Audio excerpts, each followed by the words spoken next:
Hello friends, मैं विकास ज़ैनिथ academy में आपका स्वागत करता हूं। आज फिर एक और चैप्टर लेके आए हैं हम भारत के प्रमुख बंदरगाह।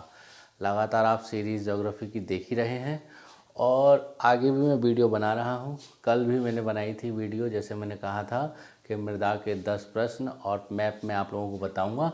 तो मैंने इधर मैप बनाया था, इधर 10 क्वेश्चन लिखे थे मृदा के आपके। मैंने हो सकता है आपका कॉन्सेप्ट क्लियर हो गया होगा। तो टाइम ना गवाते हुए हम शुरू करते हैं। आज एक और नया चैप्टर है जो कि सभी एग्ज़ामों के लिए महत्वपूर्ण है। देखो, प्रश्न का कोई आधार नहीं होता और प्रश्न का आधार भी होता है। जैसे हम कहें कि कुछ चैप्टर्स इम्पोर्टेंट होते हैं, कुछ चैप्टर ना के बराबर होते हैं। तो ना के बराबर जो होते हैं वो एग्ज़ाम में तो आ सकते हैं ना, ऐसा तो नहीं है कि नहीं आएंगे, लेकिन वो प्रश्न आ सकते हैं। उन्हीं में से एक चैप्टर है भारत का प्रमुख बंदरगाह। ठीक है, तो चलिए स्टार्ट करते हैं भारत के प्रमुख बंदरगाह। तो पहले बंदरगाह देख लेते क्या होता है। ठीक है, और बंदरगाह का प्रयोग किसके लिए होता है और कैसे करते हैं। ठीक है, अगर हम कहें कि बंदरगाह क्या होता है कि ऐसा जलमार्ग जहाँ जहाज रानी का यानी जहाज का स्थल क्षेत्र या स्टे जहाँ वह रुकता है और आयात निर्यात की वस्तुओं को लेके आता है, उसी को हम क्या कहते हैं, बंदरगाह कहते हैं। क्या कहते हैं हम? बंदरगाह कहते हैं।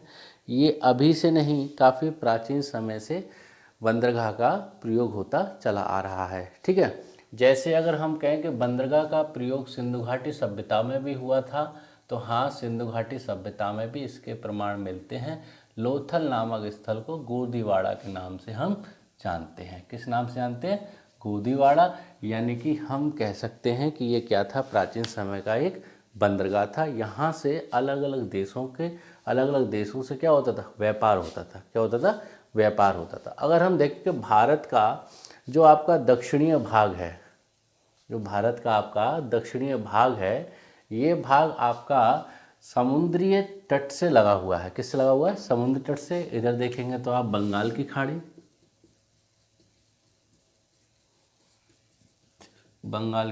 खाड़ी, पश्चिमी घाट देखें तो इधर अरब सागर। कौन सा? अरब सागर। ये वाली बेल्ट देखेंगे तो हमारा कौन सा घाट है? पश्चिमी घाट। इसे किस नाम से जानते हैं हम? पश्चिमी घाट के नाम से। और इधर देखेंगे तो ये वाला घाट कौन सा हमारा? पूर्वी घाट। कौन सा घाट है हमारा? पूर्वी घाट। ठीक है, तो भारत का प्रायद्वीपीय भाग कितने भागों में? 2 भागों में विभाजित है। एक आपका पश्चिमी घाट, एक आपका पूर्वी घाट। ठीक है, अगर हम देखें तो भारत के परिचय में मैंने आपको सबसे पहले वीडियो में बताया था कि मुख्य भूमि की जो तटीय लंबाई है, किसकी? मुख्य भूमि की जो तटीय लंबाई है वह कितनी है? 6100 किलोमीटर। कितनी है? 6100 किलोमीटर। यदि हम इसमें अंडमान निकोबार, लक्षद्वीप, मिनिकॉय, इन सब की लंबाइयों को जोड़ देते हैं तो कुल तटीय लंबाई कितनी हो जाती है? 7516.6 किलोमीटर हो जाती है। कितनी हो जाती है? 7516.6 किलोमीटर हो जाती है। ठीक है, इतना क्लियर हुआ। एक बार फिर देख लेते हैं कि बंदरगाह क्या होता है कि ऐसा जलीय मार्ग या ऐसा जलीय क्षेत्र या स्थल जहाँ पर जहाज के रुकने का स्थान होता है और जहाँ से वस्तुओं का एक देश से दूसरे देशों में आयात निर्यात की जो वस्तुएं होती हैं वह लेके आता है और लेके जाता है, उसी को हम किस नाम से जानते हैं? तो बंदरगाह के नाम से हम उसे जानते हैं। ठीक है, दूसरा पॉइंट कि भारत में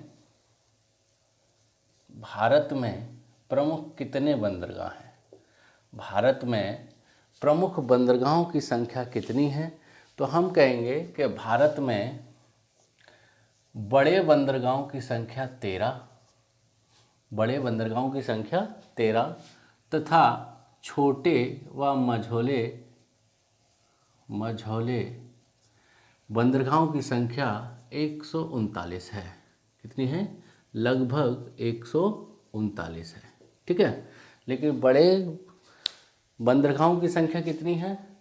13 है तथा तथा मझोले बंदरगाहों की संख्या कितनी है? 113 संख्या है। ठीक है, जैसे हम बात करेंगे कि बंदरगाह विषय किस सूची से दर्शाता है, तो बंदरगाह विषय समवर्ती सूची में दर्शाता है। ये किसका विषय है? तो समवर्ती सूची का विषय है। ठीक है, बड़े बंदरगाहों पर किसका नियंत्रण रहता है? तो बड़े बंदरगाहों पर केंद्र सरकार का नियंत्रण रहता है। किसका नियंत्रण रहता है? केंद्र सरकार का नियंत्रण रहता है। अगर हम छोटे बंदरगाहों की बात करेंगे तो छोटे बंदरगाहों पर किसका नियंत्रण रहता है? राज्य सरकार का नियंत्रण रहता है। किसका नियंत्रण रहता है? राज्य सरकार का नियंत्रण रहता है। यहाँ तक क्लियर हुआ? एक बार फिर देख लेते हैं कि भारत में प्रमुख बड़े बंदरगाह कितने हैं? 13। छोटे बंदरगाहों की संख्या लगभग 139 तथा केंद्र सरकार यानी कि बड़े बंदरगाहों पर केंद्र सरकार का नियंत्रण रहता है तथा छोटे व मझोले बंदरगाहों पर राज्य सरकार का नियंत्रण रहता है। ठीक है, 13 बंदरगाह कौन कौन से देख लेते हैं? कांडला, मुंबई, जवाहरलाल, मुर्मुगोवा, न्यू मंगलौर, कोचीन, तूतीकोरिन, चेन्नई, एनोर, विशाखापट्टनम, पारादीप तथा कलकत्ता या कोलकाता है।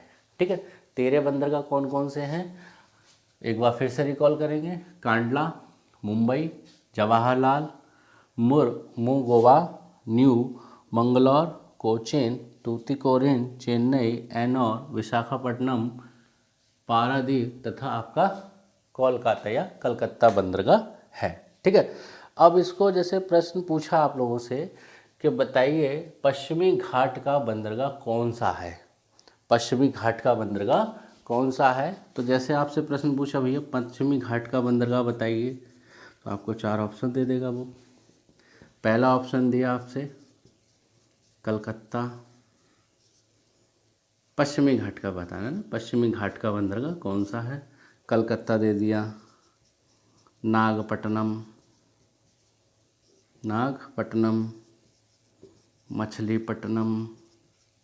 मछलीपट्टनम और आपको दे दिया कोची बंदरगाह, कोची बंदरगाह या कोचीन बंदरगाह। तो आपका आंसर कौन सा सही हो जाएगा? तो हम देखेंगे तो आंसर आपका कोचीन सही हो जाएगा, क्योंकि ये आपका किस घाट में है? पूर्वी घाट में है। किस घाट में है ये तीनों बंदरगाह? आपके पूर्वी घाट में। पूछा जाए आपसे कि पश्चिमी घाट के बंदरगाह कौन से हैं? पश्चिमी घाट का बंदरगाह कौन सा है? तो पश्चिमी घाट का बंदरगाह कौन सा है? कोचीन बंदरगाह है। कौन सा बंदरगाह है? कोचीन बंदरगाह है। ठीक है, इतना समझ में आया? एक प्रश्न मैंने आपको करके भी बताया कि किस तरीके से यहाँ से प्रश्न पूछा जाएगा। मैंने आपसे कहा ना, देखो प्रत्येक एग्ज़ाम में ज़रूरी नहीं है कि आपसे प्रत्येक चैप्टर से प्रश्न पूछा जाए, लेकिन प्रत्येक चैप्टर को छोड़ना भी ज़रूरी नहीं है। अगर हम थोड़ा बहुत उसमें से पढ़ लेते हैं तो हमें रिकॉल रहेगा या रिमेंबर रहेगा कि हाँ हमने ये चीज़ पढ़ रखी और प्रश्न यहाँ से आते हैं। आपको प्रश्न अच्छे से तैयार करने हैं, अच्छे से नोट्स तैयार करने हैं, उन्हें पढ़ना है और फिर आपको एग्ज़ाम देने जाना है। ठीक है, वही चीज़ है। जैसे एक एक करके हम देख लेते हैं। सॉरी, एक पोर्ट ब्लेयर और रह गया, 12 मैंने बता दिए थे। एक पोर्ट ब्लेयर भी है अंडमान निकोबार पर। ठीक है, पहले स्टार्ट करते हैं कांडला बंदरगाह। कांडला बंदरगाह गुजरात क्षेत्र में स्थित है और यह कच्छ की खाड़ी में है। कहाँ पर है? कच्छ की खाड़ी में है। हम इसे ज्वारीय बंदरगाह के नाम से भी जानते हैं। किसके नाम से जानते हैं? ज्वारीय बंदरगाह के नाम से जानते हैं। जैसे आपसे प्रश्न पूछा, निम्नलिखित में से ज्वारीय बंदरगाह के नाम से कौन सा बंदरगाह जाना जाता है? तो आपका कौन सा बंदरगाह है? कांडला बंदरगाह है। कैसा बंदरगाह है?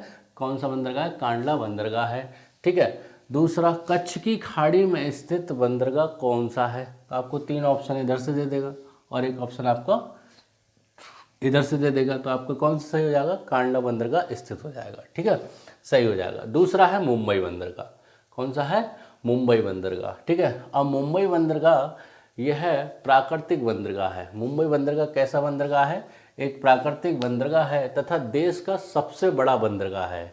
कैसा बंदरगाह है? देश का सबसे बड़ा बंदरगाह है। इसी मुंबई शहर जो बसा हुआ है वह सालसेट द्वीप पर स्थित है। किस पर स्थित है? सालसेट द्वीप पर स्थित है। मैंने आपको पिछली वीडियो में जब द्वीप पढ़ाया था तब मैंने बताया था कि मुंबई शहर किस द्वीप पर बसा हुआ है। तो आपके सालसेट द्वीप पर बसा हुआ है। ठीक है, यह बंदरगाह प्राकृतिक रूप से प्राकृतिक पतन है, ये मैंने आपको बता ही दिया कैसा है, प्राकृतिक पतन है, भारत का सबसे बड़ा बंदरगाह है तथा यह सालसेट द्वीप पर स्थित है। ठीक है, जब मुंबई बंदरगाह प्राकृतिक रूप से खुला हुआ है या प्राकृतिक बंदरगाह है तो इस पर अधिक यानी कि इधर इस देश से यानी कि पश्चिमी देश से जो जितने भी जहाज आते हैं वो कहाँ रुकते हैं, मुंबई बंदरगाह पर रुकते हैं।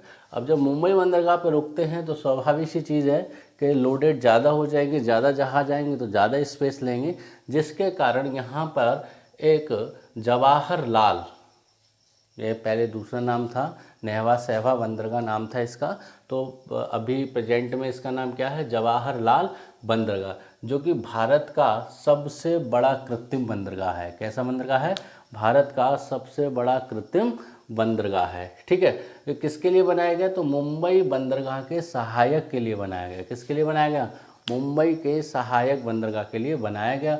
अगर हम देखें तो मुंबई बंदरगाह से सूती वस्त्र का उद्योग होता है, किसका होता है, सॉरी, सूती वस्त्र का निर्यात होता है, ऊनी तथा चमड़े का आदि। ठीक है, तो मुंबई बंदरगाह से किसका निर्यात होता है, सूती वस्त्रों का, ऊनी का तथा चमड़े का यहाँ से निर्यात होता है। ठीक है, आगे चलते हैं कि इसके सहायक बंदरगाह से किसका निर्माण होता है, ठीक है, निर्यात होता है। इतनी चीज़ क्लियर हुई। ठीक है, जो इसके सहायक के लिए बनाया गया। आगे चलते हैं, एक गोवा में स्थित है। ठीक है, एक और रह गया गुजरात का दाहेज बंदरगाह। कौन सा है, दाहेज बंदरगाह, जिसे हम रसायन बंदरगाह के नाम से भी जानते हैं। ये भी गुजरात में स्थित है। किसके नाम से जानते हैं हम, रसायन बंदरगाह के नाम से जानते हैं। दूसरा है मुगोबा, जो कि गोवा में ज्वारी नदी पर स्थित है। गोवा में कहाँ पर स्थित है, ज्वारी नदी पर स्थित है। यह भी कैसा बंदरगाह है, प्राकृतिक बंदरगाह है। और ईरान के लिए लोहा अयस्क निर्यात किया जाता है। कहाँ के लिए, ईरान के लिए लोहा अयस्क, यानी कि ईरान कहाँ है, हमारे इस वाली साइड पे, यानी पश्चिमी तरफ हमारा ईरान है। ठीक है, ईरान के लिए लोहा अयस्क निर्यात किया जाता है। दूसरा है न्यू मंगलौर। तो न्यू मंगलौर जो है कहाँ पर है, आपका कर्नाटक में स्थित है। कहाँ स्थित है ये, कर्नाटक में स्थित है। अच्छा, इसके राज्य भी लिखता जाता हूँ मैं। ये कहाँ स्थित है, गोवा में स्थित है, ये आपका कर्नाटक में स्थित है। यहाँ से देखेंगे तो आपका NH17 का रोड, सॉरी यहाँ से नहीं, सॉरी गलत हो गया, यहाँ से हम देखेंगे कि न्यू मंगलौर से NH17 रोड जाता है। क्या जाता है, NH17 रोड जाता है, क्योंकि कहाँ स्थित है, न्यू मंगलौर कर्नाटक में स्थित है। ठीक है, अगला है कोचीन। अगला बंदरगाह आपका कोचीन बंदरगाह है, जो कि भारत का सबसे बड़ा बंदरगाह है, सॉरी सबसे बड़ा शिपयार्ड है। कैसा है, सबसे बड़ा शिपयार्ड है। सबसे बड़ा बंदरगाह कौन सा है आपका, मुंबई बंदरगाह। ठीक है, कैसा बंदरगाह है, सबसे बड़ा।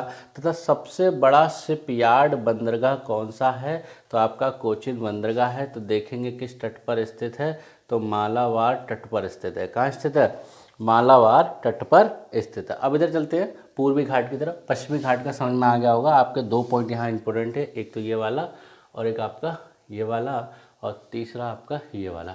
यानी पश्चिमी घाट पर आपके 3 इंपॉर्टेंट पॉइंट हैं। आपसे पूछेगा ज्वारी बंदरगाह, कांडला, भारत का सबसे बड़ा शिपयार्ड बंदरगाह कोचीन, भारत का सबसे बड़ा बंदरगाह मुंबई बंदरगाह। ठीक है, अब पूर्वी घाट की तरफ चलते हैं। किसकी तरफ, पूर्वी घाट की तरफ चलते हैं। तो पहला है तूतीकोरिन बंदरगाह, जो कि तमिलनाडु में स्थित है।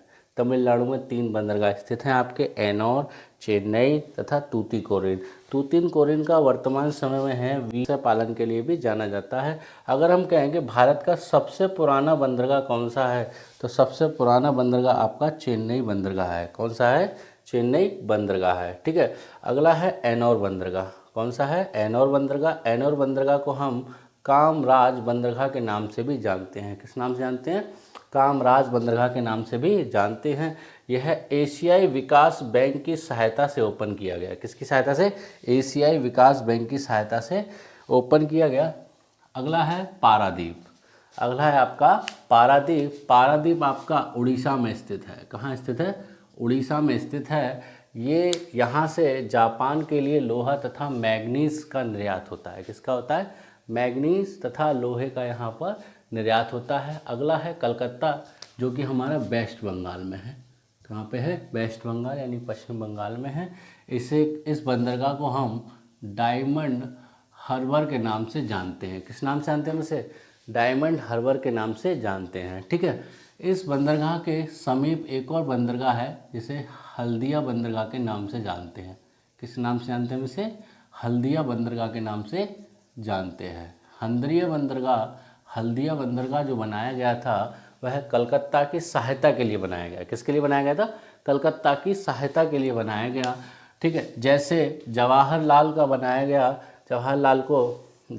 बंदरगाह को बनाया गया था मुंबई बंदरगाह के सहायक के लिए, तथा हल्दिया को बनाया गया कलकत्ता की सहायता के लिए। ठीक है। एक और बंदरगाह रह गया हमारा विशाखापट्टनम बंदरगाह, जो कि देश का सबसे गहरा बंदरगाह है।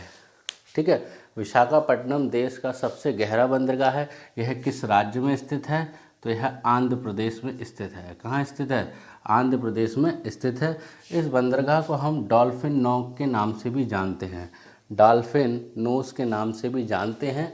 भारत का पूर्वी घाट का ये वाला भाग आपका विशाखापट्टनम क्षेत्र का भाग क्या कहलाता है? आपका डॉल्फिन नोस के नाम से भी इसे जाना जाता है। डॉल्फिन की नोज जैसी इसकी नोज है, इसलिए आकृति है, इसलिए हम इसे डॉल्फिन नोज के नाम से भी जानते हैं। ठीक है। एक बार और रिकॉल कर लेते हैं। भारत के 13 बड़े बंदरगाह हैं तथा छोटे 139 बंदरगाह हैं। बड़े बंदरगाहों पर केंद्र सरकार का नियंत्रण, छोटे राज्य सरकार का नियंत्रण। ठीक है। और बड़े बंदरगाहों में कांडला, मुंबई, जवाहर, मुगोवा, न्यू मंगलौर, कोचीन, तूतीकोरिन, चेन्नई, एनोर, विशाखापट्टनम, पारादीप, कलकत्ता। ठीक है। और आपका पोर्ट ब्लेयर। ठीक है। पोर्ट ब्लेयर को कब बनाया गया? तो जून 2010 में बनाया गया। कब बनाया गया? जून 2010 में इसे बड़े बंदरगाहों में शामिल कर लिया गया। टोटल कितने हुए? 13। ठीक है। ये रहे हमारे बंदरगाहों से रिलेटेड जो भी प्रश्न आपसे पूछे जाएंगे। इसमें 3 प्रश्न आपके लिए, 3 से 4 प्रश्न आपके लिए इम्पोर्टेंट है। इसे मैं आपको अंडरलाइन कर दे रहा हूँ। ज्वारीय बंदरगाह, रसायन बंदरगाह किसे कहते हैं?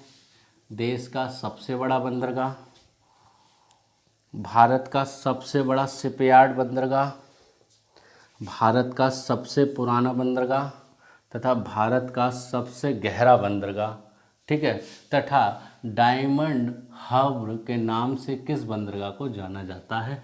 तो 1, 2, 3, 4, 5, 6, 7 आपके 7 प्रश्न यहाँ पर बंदरगाह से बनते हैं, जो आपको कंठस्थ याद होने चाहिए। किसी भी एग्जाम में वन लाइनर सेशन से आपसे प्रश्न यहाँ पर पूछे जा सकते हैं। ठीक है। आपको ये वीडियो कैसी लगी आप मुझे कमेंट बॉक्स में बताएं। इसमें जो कोई भी कमी हुई होगी तो मैं उसे आगे वाले वीडियो में सुधारने का प्रयास करूँगा। आप लोगों से एक विनम्र निवेदन है कि मेरे वीडियो को लाइक करें, शेयर करें और मेरे चैनल को सब्सक्राइब करें। नमस्कार। आज के लिए इतना ही।